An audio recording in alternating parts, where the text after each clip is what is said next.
Di sini saya akan menjelaskan beberapa layanan dari Azure. Pertama ada Compute. Nah, layanan komputasi ini merupakan layanan utama yang digunakan pada Azure Cloud. Nah, Azure ini menyediakan berbagai opsi untuk menghosting aplikasi dan layanan. Pertama ada virtual machine. Itu merupakan mesin virtual Windows atau Linux yang berjalan di Azure. Lalu ada virtual machine scale-sets yang merupakan penskalaan untuk virtual machine yang ada pada Azure. Lalu ada function app. Function app ini merupakan layanan komputasi event-driven dan serverless untuk menjalankan fungsi logika aplikasi. Berikutnya ada container instance. Layanan ini merupakan layanan untuk menjalankan aplikasi kontainer tanpa perlu menyediakan server atau virtual machine. Lalu ada Kubernetes Service. Di sini ia merupakan layanan pengelolaan kelompok virtual machine untuk menjalankan aplikasi kontainer. Lalu yang kedua ada networking. Nah, fungsi utama dari networking ini adalah menghubungkan sumber daya komputasi dan menyediakan akses bagi aplikasi. Fungsionalitas jaringan Azure ini mencakup serangkaian opsi untuk menghubungkan dunia dengan layanan dan fitur yang ada pada data center Azure. Pertama ada virtual network, yaitu untuk menghubungkan virtual machine ke koneksi virtual private network. Yang kedua ada load balancer. Nah, ini yaitu untuk menyeimbangkan koneksi masuk dan keluar ke aplikasi atau endpoint layanan. Untuk setiap gateway.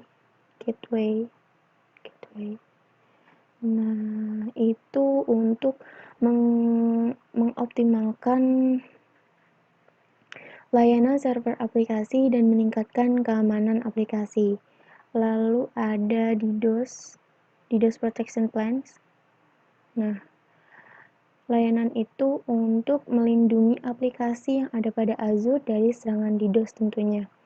Lalu ada Express Route Circuit. Nah, layanan ini terhubung ke Azure koneksi yang aman dengan bandwidth tinggi. Lalu ada selanjutnya ada Virtual WAN. Layanan ini untuk membuat jaringan WAN yang menghubungkan situs lokal dan remote. Selanjutnya ada storage. Azure ini menyediakan 4 jenis layanan penyimpanan utama. Pertama, ada Blob Storage, yaitu layanan penyimpanan untuk objek yang sangat besar seperti berkas video atau bitmap. Yang kedua, File Storage, yaitu layanan berbagi file yang dapat diakses dan dikelola seperti server file. Yang ketiga ada Queue Storage, yaitu untuk menyimpan data yang mengantri dan mengirimkan pesan antar aplikasi. Lalu terakhir ada Table Storage, yaitu untuk penyimpanan NoSQL untuk data tidak terstruktur dari skema apapun. Nah, keempatnya ini memiliki beberapa karakteristik, antara lain tahan lama, dengan tersedianya redundansi dan replikasi. Lalu aman atau secure, karena melalui enkripsi otomatis dan kontrol akses.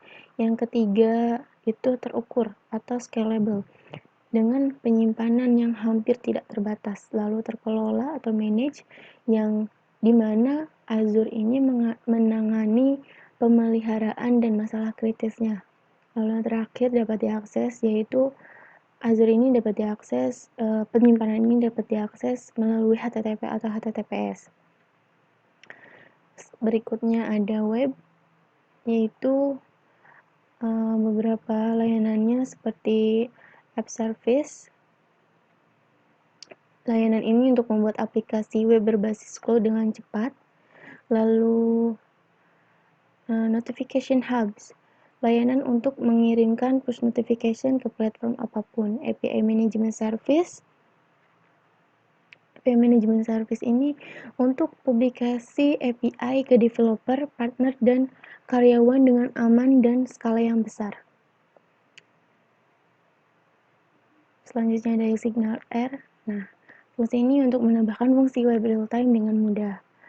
Yang terakhir yang akan saya jelaskan adalah mobile. Mobile ini disediakan oleh Azure untuk memungkinkan developer membuat layanan back-end untuk iOS, Android, dan Windows Apps dengan cepat dan mudah. Fitur yang sebelumnya membutuhkan waktu lama dan beresiko, sekarang bisa dikembangkan menjadi lebih mudah. Contohnya seperti membuat corporate sign-in, kemudian koneksi ke sumber daya lokal seperti SAP, Oracle, SQL Server, dan SharePoint. Ya, saya Muhammad Riantama Al-Qaidar akan menjelaskan beberapa fungsi layanan dari Azure Cloud. Yang pertama itu database. Database Azure menyediakan beberapa layanan basis data untuk menyimpan berbagai jenis dan ukuran data dengan konektivitas global. Data ini tersedia untuk pengguna secara instan. Di database ini ada beberapa layanan yang biasa digunakan. Yang pertama ada Azure Cosmos DB, database non-SQL yang didistribusikan secara global. Terus ada SQL Database, database relasional dengan fitur autoscale, kecerdasan integral, dan keamanan yang kuat. Terus ada Azure Database for MySQL. Itu berfungsi data relasional MySQL dengan ketersediaan dan keamanan yang tinggi. Terus ada juga database for PostgreSQL, yaitu database relasional PostgreSQL dengan ketersediaan dan keamanan yang tinggi juga. Terus ada juga database migration service, yaitu layanan untuk migrasi basis data ke cloud tanpa perubahan kode aplikasi. Terus ada Azure Cache for Redis, cache untuk mengurangi latensi data dan aplikasi. Terus ada Azure Database for MariaDB, yaitu database relasional MariaDB dengan ketersediaan dan keamanan yang tinggi. Selanjutnya itu ada layanan AI, Artificial Intelligence, dan Machine Learning. Artificial Intelligence dalam konteks cloud computing dan didasarkan pada berbagai layanan punya salah satu inti, yaitu machine learning. Machine learning adalah teknik data science yang memungkinkan komputer untuk menggunakan data yang ada untuk memprediksi perilaku, hasil, dan tren di masa depan. Dengan machine learning, komputer belajar tanpa diprogram secara eksplisit. Di AI dan machine learning itu ada dua fungsi yang sering digunakan. Yang pertama, machine learning. Itu lingkungan berbasis cloud yang dapat Anda gunakan untuk menggunakan, melatih, menguji, menyebarkan, mengelola, dan melacak model machine learning. Ini akan menghasilkan dan menyesuaikan model secara otomatis, serta memungkinkan Anda memulai pelatihan machine learning lokal Anda, kemudian dipindahkan ke cloud. Terus ada juga Machine Learning Studio, ruang kerja visual untuk membangun, menguji, dan menggunakan solusi machine learning dengan algoritma machine learning yang sudah dibangun sebelumnya. Terus ada juga layanan Internet of Things. Orang-orang dapat mengakses informasi lebih banyak daripada sebelumnya, dimulai dengan personal digital assistant, lalu berubah menjadi smartphone. Sekarang ada jam tangan pintar, terus ada juga transportasi pintar, bahkan kulkas pintar. Sekarang internet memungkinkan barang apapun yang terhubung ke jaringan internet dapat mengakses informasi berharga. Kemampuan perangkat untuk mengumpulkan dan menyampaikan informasi untuk analisis data, inilah yang disebut Internet of Things atau IoT. Di IoT ini ada dua jenis yang sering yang membantu kita untuk end to end untuk IoT. Ada IoT sentral yang memudahkan untuk terhubung, memantau dan mengelola aset IoT dalam skala besar. Terus juga ada IoT Hub. Hub yang menyediakan layanan komunikasi dan pemantauan antara jutaan perangkat IoT. Terus yang terakhir DevOps. DevOps itu development dan operasional, menyatukan orang, proses, dan teknologi untuk mengotomasi pengiriman aplikasi, sehingga bisa memberikan nilai yang berkelanjutan bagi pengguna. Layanan Azure DevOps memungkinkan Anda untuk membuat dan membangun pipeline yang menyediakan integrasi pengiriman dan penyebaran berkelanjutan untuk aplikasi Anda. Anda dapat mengintegrasikan repositori dan pengujian aplikasi, menggunakan pemantauan aplikasi, serta membangun artefak. Anda juga bisa menggunakan backlog item untuk melacak, mengoptimasikan penyebaran infrastruktur dan mengintegrasikan dengan berbagai alat dan layanan pihak ketiga seperti Jenkins dan Chef.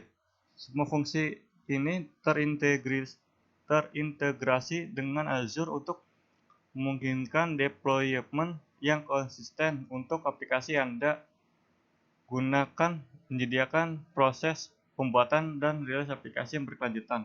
Beberapa layanan DevOps yang tersedia di Azure itu ada DevOps Starter. Azure DevOps menyediakan alat kolaborasi pengembangan seperti pipeline, repositori Git privat, papan Kanban, dan pengujian beban otomatis berbasis cloud. Terus ada juga DevTestLab, membuat lingkungan Windows dan Linux yang dapat digunakan untuk menguji atau mendemonstrasikan aplikasi Anda secara cepat. Nama saya Ayu Sabira Tubagus. Di sini saya akan menjelaskan tentang virtual machine yang digunakan untuk Microsoft Azure. Yang pertama itu kita harus login dulu ke Microsoft Azure.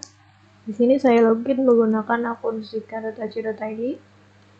Kemudian langsung saja kita lihat di sini di pojok atas terdapat create a research untuk pembuatan virtual machine tersebut. Bisa juga dengan di sini create research. Nah, setelah itu terdapat menu yang ditampilkan oleh Microsoft Azure.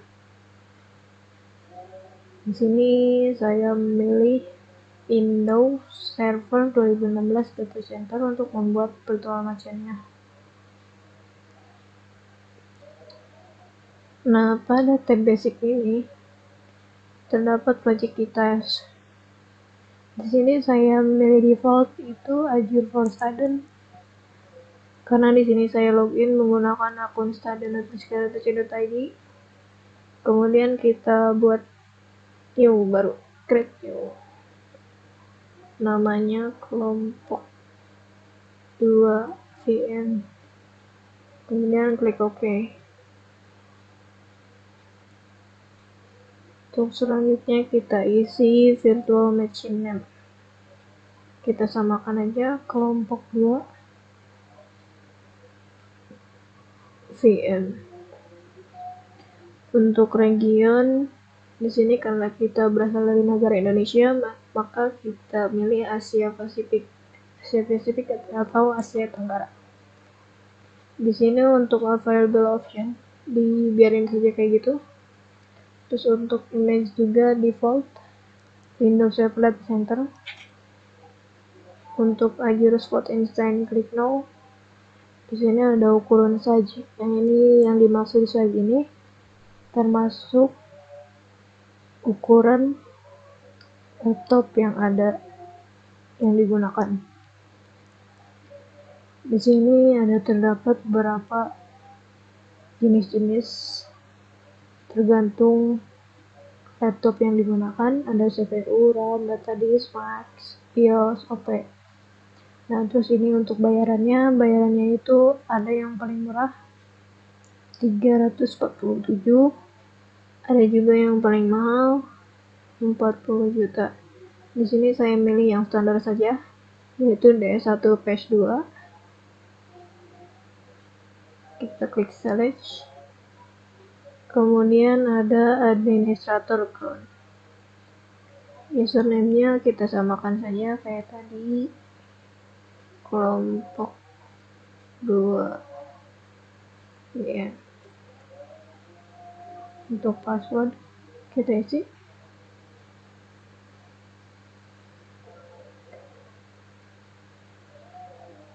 Untuk inbound fortress itu adalah port yang digunakan. Di sini kita klik allow 100 port aja. Untuk select inbound port kita pilih HTTPI.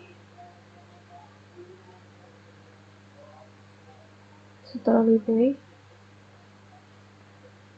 karena ini have window extension, klik aja no, kemudian create.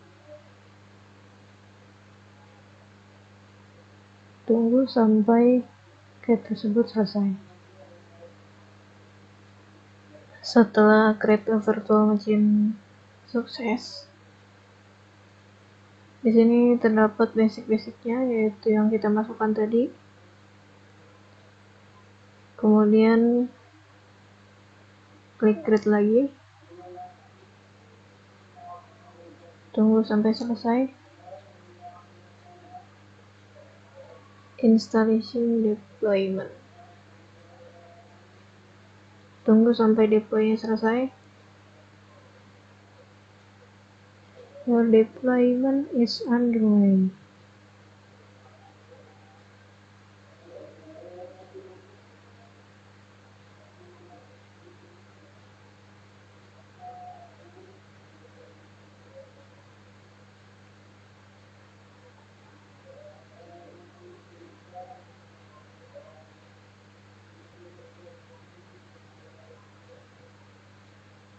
Nah, untuk kita menyambungkan virtual machine ini ke dapat dompet yang sudah digunakan, kita klik go to research. Setelah go to research, selanjutnya kita cari tombol connect. Connect ini berfungsi untuk menyambungkan virtual machine dengan perangkat yang ingin kita gunakan. Di sini kita pilih RDP.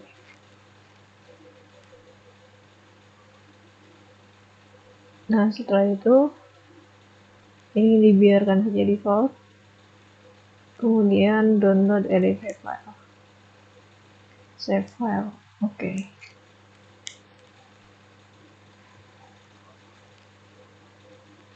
Cari di folder. Nah, kemudian kita jalankan virtual machine ini. Connect. Klik connect aja. Kemudian masukkan password yang tadi kita masukkan.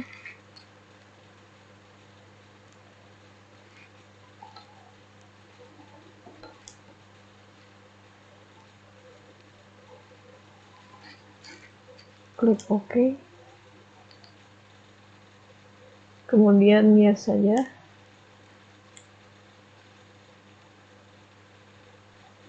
Mari kita tunggu. Nah, jika telah muncul tampilan seperti ini, maka virtual machine sudah siap digunakan.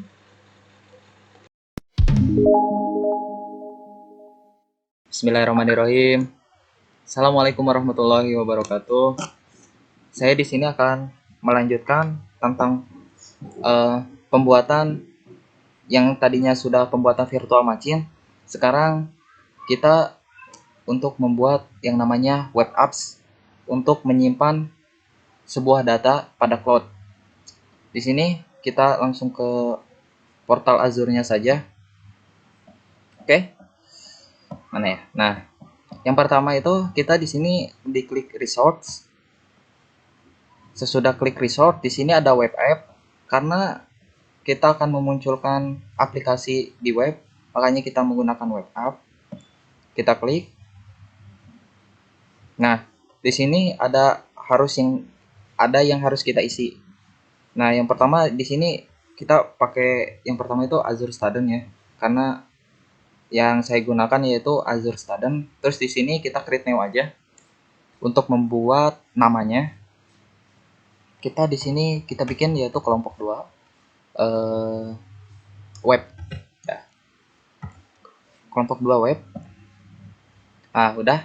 Nah, selanjutnya di sini namanya apa nih? Nah, nama di sini yaitu untuk kita mengakses web tersebut. Jadi ketika kita ngeklik link ini, maka akan muncul tampilan websitenya gitu.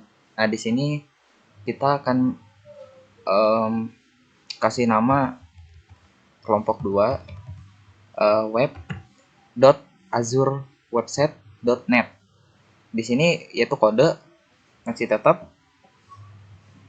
Nah, di sini kita pilih yang namanya runtime stack. Runtime stack ini apa? Yaitu di sini kita tuh akan mengupload website apa sih gitu, atau bahasa pemrograman apa sih yang akan kita upload gitu.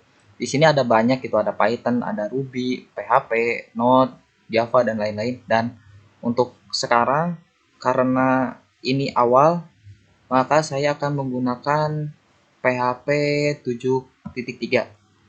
Nah, kita operating systemnya di sini kita menggunakan Windows ya. Nah, Windows aja. Nah, di sini kita tunggu. Nah, di sini terus ada region nih. Nah, region di sini yaitu sesuaikan dengan region kita. Karena region kita Indonesia yaitu Asia, maka kita cari yang namanya Asia. Nah, di sini ada East Asia dan South Asia. Kita bikin yang South East Asia aja. Oke? Sesudah itu udah beres semua. Nah, di sini ada yang namanya app service plan. Jadi di sini mah biarin aja lah gitu untuk otomatisnya aja dari sana. Nah, kita review plus create. Kita langsung aja, kita tunggu beberapa menit untuk memulai atau untuk membuat webnya. Nah, setelah nunggu, kita langsung create. Nah, di sini ada tampilan yang udah kita buat misalkan. Di sini udah nama kelompoknya web, namanya sekian, terus publishnya kode, terus PHP dan segala macam. Nah, di sini udah ada rinciannya. Oke, sekarang kita create. Nah, di sini ada initializing development. Kita tunggu aja untuk beberapa saat sehingga project dari web apps kita itu berhasil.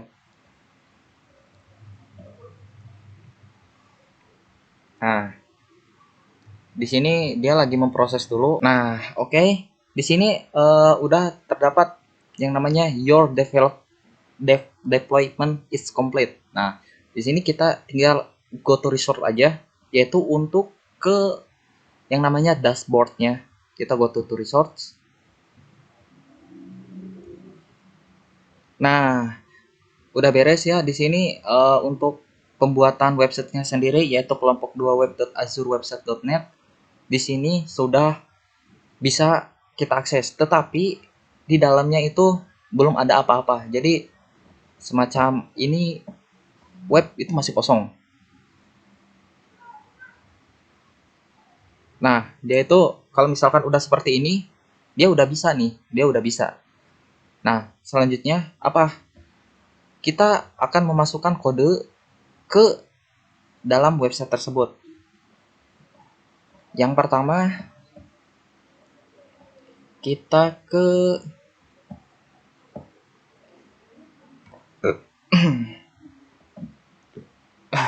bentar.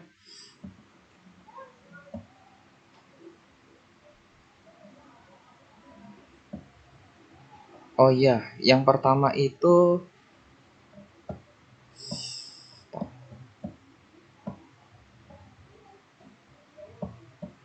saya lupa.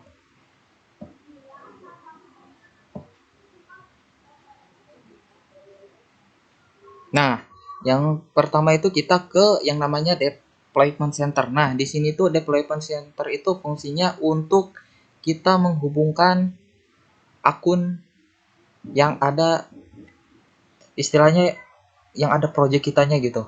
Di sini ada beberapa pilihan gitu yang bisa kita pilih, yaitu yang pertama ada dari Azure Repository, atau misalkan kalian ada project di GitHub, bisa GitHub, ada Bitbucket juga, dan di sini ada local Git. Nah, untuk sekarang saya di sini memilih ke mode GitHub. Kita authorize dulu. Nah, oke, di sini langsung kita masukkan email dan password kita yang GitHub ya. Kita login lagi.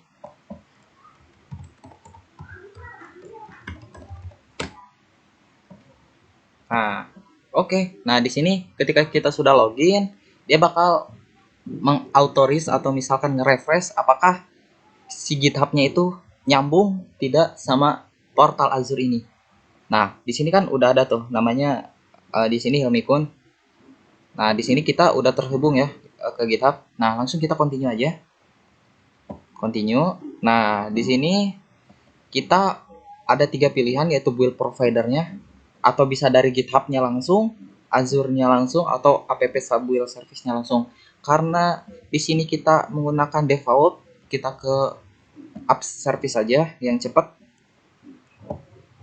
Nah, di sini kita itu apa sih yang ada di project kita masukin ke sini, yaitu tentang repository-nya atau misalkan branch-nya gitu yang ada. Misalkan di sini saya ada 3 repository. Nah, kita incubate review aja di sini. Nah, di sini kan udah master tuh. Oke, kita continue aja. Nah, oke, di sini sudah berhasil ya. Sudah berhasil. Kita klik finish. Kita coba di setting up development dulu apakah ini nyambung atau tidak. Nah, kita tunggu dulu untuk beberapa saat.